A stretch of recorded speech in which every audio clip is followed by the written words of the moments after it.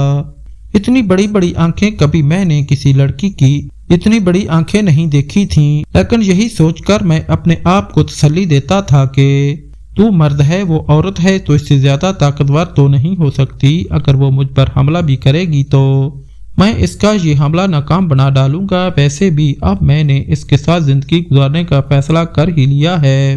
وہ مجھے عجیب و غریب اشارے کر رہی تھی، ایسا چاہتی تھی کہ وہ میں کمرے میں داخل نہ ہوں، ورنہ وہ مجھے مار ڈالے گی۔ پہلی بار جب دانیہ کو میں نے دیکھا تو مجھے ایسا محسوس ہوا کہ یہ لڑکی میں نے پہلے کہیں دیکھی ہے۔ کہاں دیکھی ہے اس کے بارے میں کچھ نہیں کہہ سکتا تھا، لیکن جیسے ہی کمرے کے اندر دیوار پر لڑکی کی تصویر پر میری نظر پڑی تو میرے رونگٹے کھڑے ہو گئے۔ یہ اس وقت کی تصویر تھی جب دانیہ بالکل ٹھیک تھی۔ میں اسے اچھی طرح پہچان چکا تھا۔ جس کالج کنٹین پر میں کام کرتا تھا، اسی کالج میں یہ پڑھتی تھی۔ اکثر ایک لڑکے کے ساتھ گھومتی تھی۔ اکثر یہ دونوں کنٹین پر آ کر چائے پیتے تھے، وقت گزارتے تھے۔ میں اسے اچھی طرح پہچان چکا تھا۔ میں آگے قدم بڑھانے لگا تو وہ مجھ پر حملہ کرنے لگی۔ میں نہیں جانتا تھا کہ اس کے ہاتھ میں ایک چھری بھی تھی، جو شاید اس نے کہیں کچن سے اٹھائی تھی، اور وہ پہلے سے ہی تیار بیٹھی تھی کہ مجھ پر حملہ کرے گی۔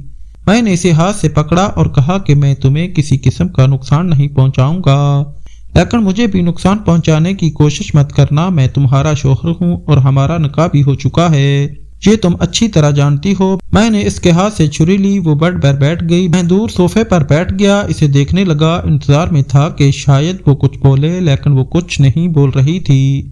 بس اس کے چہرے پر ایک غصہ تھا، جیسا کہ اس لڑکی کے ساتھ بہت برا ہوا ہے، بہت بڑی زیادتی کی گئی ہے۔ میں یہ نہیں جانتا تھا، لیکن اس کا بھروسہ جیتنا چاہتا تھا۔ میں نے اس سے کہا کہ تمہارے باپ نے مجھے ذمہ داری سونپی ہے کہ میں تمہارا خیال رکھوں گا۔ باپ کا نام آتے ہی وہ غصے سے چلانے لگی، ایسے کہ جیسے اپنے باپ سے ہی نفرت کرتی ہو۔ پھر کمرے میں لگی باپ کی تصویر کو دیوار سے اتارا اور توڑ ڈالا۔ میں اس کے اس ری ایکشن پر حیران ہوا تھا۔ کئی دنوں تک ہماری بات نہ ہو سکی، لیکن اب دانیہ نے محسوس کیا کہ میں بے ضرر ہوں اور کسی قسم کا زبردستی اس کے ساتھ تعلق بھی نہیں رکھ رہا۔ جس پر ایک بار اس نے مجھ سے کہا کہ تم وہی کنٹین والے ہو۔ میں نے کہا جی، آپ نے ٹھیک پہچانا ہے، اسی کنٹین پر کام کرتا تھا جہاں آپ پڑھتی تھیں۔ آپ کا ایک دوست بھی تھا، ہر وقت آپ کے ساتھ۔ دوست کا نام آتے ہی وہ رونے لگی، پھر مجھ سے کہنے لگی دیکھو میری بات غور سے سنو، میں تم پر بھروسہ رکھتی ہوں اور خدارا یہ بات کسی کو مت بتانا کہ میں پاگل نہیں، پاگل پن کا ڈرامہ ہی کرتی ہوں۔ میرا باپ ہی میرا سب سے بڑا دشمن ہے، اس بات کا مجھے اب اندازہ ہوا۔ یہ سن کر میرے رونگٹے کھڑے ہو گئے۔ ایک باپ جو اپنی بیٹی کا اتنا بڑا دوست بن رہا تھا، وہی اپنی بیٹی کا کیسے دشمن ہو سکتا ہے؟ میں حقیقت جاننا چاہتا تھا، لیکن وہ ہاتھ جوڑ کر مجھ سے یہی کہنے لگی کہ فی الحال میں کسی قسم کا تمہارے ساتھ تعلق رکھنا نہیں چاہتی، بس میرے ساتھ زبردستی نہ کرنا، میں تمہارا تو کچھ نہیں بگاڑ سکتی، اپنے آپ کو ختم کر ڈالوں گی۔ میں نے دانیہ سے یہی کہا کہ فکر مند ہونے کی ضرورت نہیں، تمہاری مرضی کے بغیر میں تم پر کسی قسم کی زبردستی نہیں کر سکتا، تھوڑی بہت انسانیت مجھ میں بھی ہے، مجھ پر بھروسہ رکھو اور مجھے بتاؤ کہ تمہارے ساتھ کیا ہوا۔ اور وہ رو کر کہنے لگی کہ کبھی کبھی ماں باپ کی غلطی کی وجہ سے اس کی اولاد مصیبت میں پھنس جاتی ہے، مجھے میری ماں کی غلطی کی سزا مل رہی ہے، میری ماں جس سے بہت بڑی غلطی ہوئی اور اب وہ اس دنیا میں بھی نہیں۔ میں یہ سن کر حیران ہوا، اس سے پوچھنے لگا کیا آپ کی ماں سے کون سی غلطی ہوئی؟ کہنے لگی یہ میرا سگا باپ نہیں، یہ میرا سوتیلا باپ ہے، اور کہانی بہت لمبی ہے۔ سیٹھ مہتاب کی وجہ سے ہمارا ہستہ بستہ گھر برباد ہو چکا تھا۔ سیٹھ مہتاب اب ایک وقت میں میرے باپ کا ملازم تھا اور اس کا مینیجر تھا۔ میرا والد اسے اپنے بھائیوں کی طرح سمجھتا تھا، یہ قرض میں مبتلا تھا۔ میرے باپ نے اس کی مدد کی، لیکن یہ میرے باپ سے نفرت کرتا تھا، حسد کی وجہ سے دن رات میرے باپ سے جلتا تھا۔ میں اس وقت بہت چھوٹی تھی، دراصل میرے باپ سے بھی غلطی ہوئی اور ماں سے بھی غلطی ہوئی، اور آج اپنے والدین کی غلطی کی وجہ سے مجھے بھی سزا مل رہی ہے۔ انسان کبھی کبھی کمزور پڑ جاتا ہے، ان کمزوریوں کی وجہ سے وہ اپنے ساتھ ساتھ اپنے چاہنے والوں کو بھی مصیبت میں ڈال سکتا ہے، اور یہی میرے ساتھ ہوا۔ سیٹھ مہتاب نے ایک جسم فروش عورت سے رابطہ کیا اور کسی طرح میرے باپ کے پیچھے لگا دیا۔ وہ عورت میرے باپ سے رابطہ کرنے کی کوشش کرتی رہی، اپنے پیار کے ڈورے ڈالنے لگی۔ اس کو ایسا کرنے کے لیے پیسے بھی دیے گئے تھے سیٹھ مہتاب کی طرف سے، اور وہ ایک پیشہ ور عورت تھی، جبکہ سیٹھ مہتاب خود میری ماں پر نظر رکھتے تھے، دل ہی دل میں اسے بہت چاہتے تھے۔ اب چاہنے کی وجہ میں بھی نہیں جان سکتی، کیونکہ میری ماں بہت بڑی پراپرٹی کی مالک تھی، ایک کھاتے پیتے گھر سے تعلق رکھتی تھی، اپنے والدین کی اکلوتی اولاد تھی، اور میرے نانا نے اپنی ساری جائیداد میری ماں کے ہی حوالے کی تھی۔ میرا مرحوم باپ ایک شریف اور غریب انسان تھا، میرے نانا کا بہت وفادار تھا، اس کا ملازم ہی تھا، لیکن اس کی شرافت کو دیکھتے ہوئے نانا نے اپنی بیٹی کی شادی اپنے ملازم سے ہی کر دی۔ وہ پڑھا لکھا انسان تھا، میرا باپ بہت اچھا تھا، لیکن سیٹھ مہتاب کو اس بات کا افسوس تھا۔ وہ میرے باپ کی بازی سے واقف تھے، جانتے تھے کہ میرے باپ کی کچھ حیثیت نہیں تھی، لیکن میری ماں سے شادی کرنے کے بعد ابا اس کمپنی کے مالک بن چکے تھے، وہ باس کی حیثیت رکھتے تھے، ماں کو بھی اس پر پورا بھروسہ تھا۔ مگر ابا سے زندگی میں بس وہی غلطی ہوئی کہ ایک خوبصورت عورت جس کا دل بہت کالا تھا، اس کے چنگل میں بری طرح پھنس چکے تھے، چھپ چھپ کر اس سے ملنے لگے، اور سیٹھ مہتاب اس پر بہت خوش تھا کیونکہ اس کا مقصد پورا ہو رہا تھا۔ اس جسم فروش عورت نے ابا کی ویڈیو بھی بنا لی تھی جب ابا اس سے ملنے کے لیے گئے تھے۔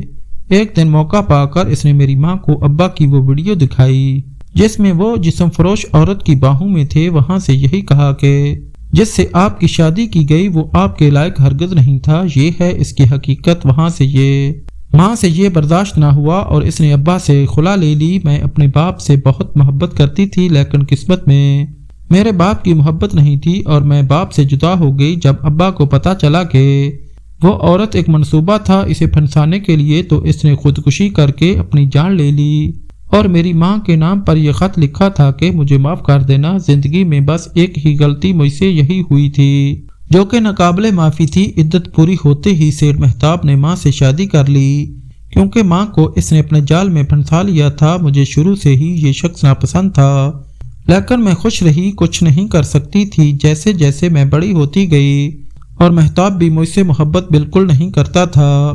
میری ماں نے اپنی ساری جائیداد میرے نام کی تھی اور اس بات کا سیٹھ مہتاب کو بہت رنج تھا۔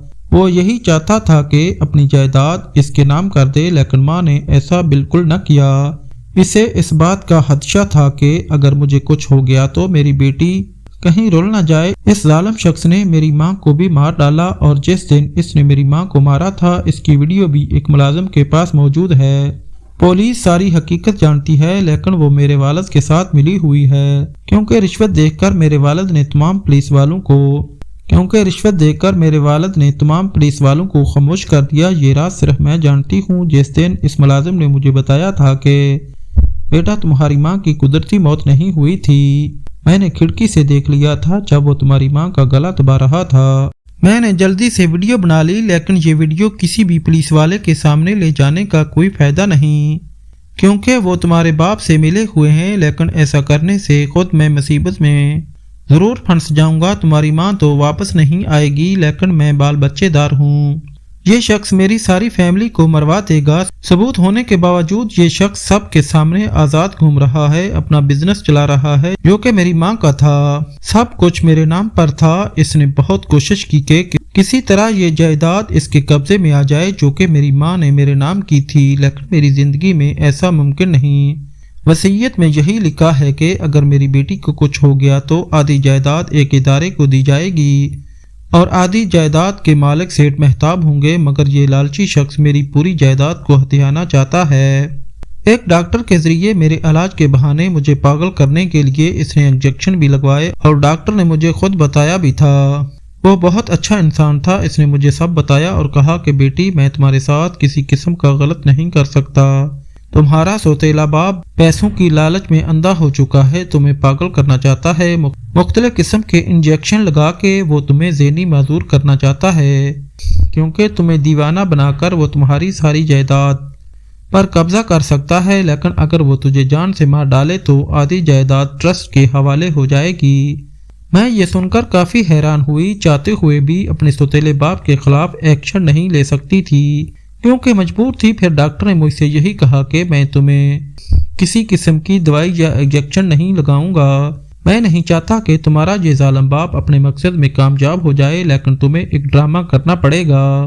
جان بوجھ کر پاگل پن کے دورے تمہیں لگتے ہیں، ایسا تمہیں ظاہر کرنا پڑے گا تاکہ وہ تم پر مزید ستم کرنا چھوڑ دے۔ اب مجھے سنبھالنے کے لیے اس نے اخبار میں اشتہار دیا، اچھے اچھے رشتوں کو اس نے خود ریجیکٹ کر دیا اور تمہیں ایک معمولی ملازم سمجھ کے، کیونکہ تو اسے کسی قسم کا خطرہ نہیں تھا، نہ تو پڑھا لکھا تھا نہ ہی میری مدد کر سکتا تھا، تو اس سے ایسے ہی ایک شخص کی ضرورت تھی جو بس میرا خیال رکھے لیکن میرے کام نہ آ سکے۔ وہ عدالتی کارروائی کر رہا ہے، ایک وکیل سے بات کی ہے، میری ساری جائیداد اپنے حوالے کرنا چاہتا ہے۔ میں دانیہ کی مدد کرنا چاہتا تھا، یہی میرا مقصد تھا۔ میں نے اس سے کہا کہ ہمیں وقت ضائع نہیں کرنا چاہیے، بتاؤ ہم کیا کر سکتے ہیں۔ دانیہ نے کہا کہ میں ایک وکیل صاحب کو جانتی ہوں لیکن میں اس سے رابطہ نہیں کر سکتی، نہ ہی میرے پاس اس کا کنٹیکٹ نمبر ہے۔ وہ ہماری مدد ضرور کرے گا، یہ میری ماں کا قاتل ہے اور ہمارے پاس ٹھوس ثبوت موجود ہیں۔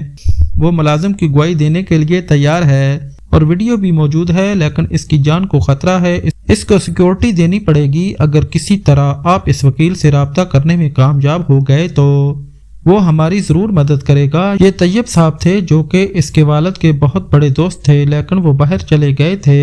کسی طرح یہ رابطہ ختم ہوا تو بیچاری دانیہ مشکلات میں پھنس گئی۔ وہ کچھ نہیں جانتا تھا۔ میں نے طیب صاحب کا کنٹیکٹ کسی سے لیا، اس کے پاس جا پہنچا۔ وہ دانیہ کے حالات سے بالکل ناواقف تھا، بس اتنا جانتا تھا کہ اس کے دوست نے خودکشی کی اور بعد میں اس کی بیٹی کے ساتھ کیا ہوا وہ نہیں جانتا تھا، مگر اب حقیقت جاننے کے بعد اس نے وعدہ کیا کہ میں دانیہ بیٹی کی مدد ضرور کروں گا۔ وہ میرے مرحوم دوست کی بیٹی ہے اور میری اس لحاظ سے میری بھی بیٹی ہوئی۔ بڑی رازداری کے ساتھ میں گاؤں روانہ ہوا۔ وہ ملازم سہما ہوا تھا، ڈرا ہوا تھا۔ اسے بھروسہ دلوایا کہ تمہیں کچھ نہیں ہوگا، ثبوت اس کے پاس موجود تھے۔ عدالت میں وہ ثبوت پیش کیے گئے۔ اسی دوران دانیہ مسلسل پاگل پن کے بہانے کرتی رہی۔ ایسا محسوس ہوتا کہ اسے پاگل پن کے بڑے بڑے دورے لگ رہے ہیں، لیکن در حقیقت ہم لوگ اسے جال میں پھنسانے کی کوشش کر رہے تھے۔ سیٹھ مہتاب کے گرد ہم نے دائرہ کافی تنگ کر لیا۔ عدالت میں ثبوت پیش ہوئے تو اس کو گرفتار کیا گیا۔ یوسف صاحب کے قتل کے جرم میں، جو کہ دانیہ کے والد تھے۔ قسمت مجھ پر بھی بہت مہربان ہوئی اور میں سوچ بھی نہیں سکتا تھا کہ دانیہ جیسی زندگی میری زندگی میں آ جائے گی۔ میں نے اس کا ساتھ دیا مخلص ہو کر۔ مجھے کسی قسم کی لالچ نہیں تھی، لیکن پھر بھی دانیہ نے مجھے دل سے قبول کیا۔ جب میں اپنے ماضی پر نظر دوڑاتا ہوں تو اللہ کا شکر ادا کرتا ہوں کہ میرے حالات پہلے سے کتنے بہتر ہیں۔ ماں کا علاج ہو گیا، اپنے بھائی اور بہن کو تعلیم دلوائی، سب سے بڑھ کر دانیہ کا سہارا بنا۔ اس کے پاس مال و دولت کی کوئی کمی نہیں تھی، لیکن ایک مخلص دوست چاہیے تھا۔ میں اس کا مخلص دوست بن چکا تھا اور آج بھی دانیہ یہی کہتی ہے کہ آپ پر مجھے فخر ہے۔ مشکل کی اس گھڑی میں آپ نے میرا ساتھ دیا اور میرے اس ظالم باپ سے مجھے نجات دلائی۔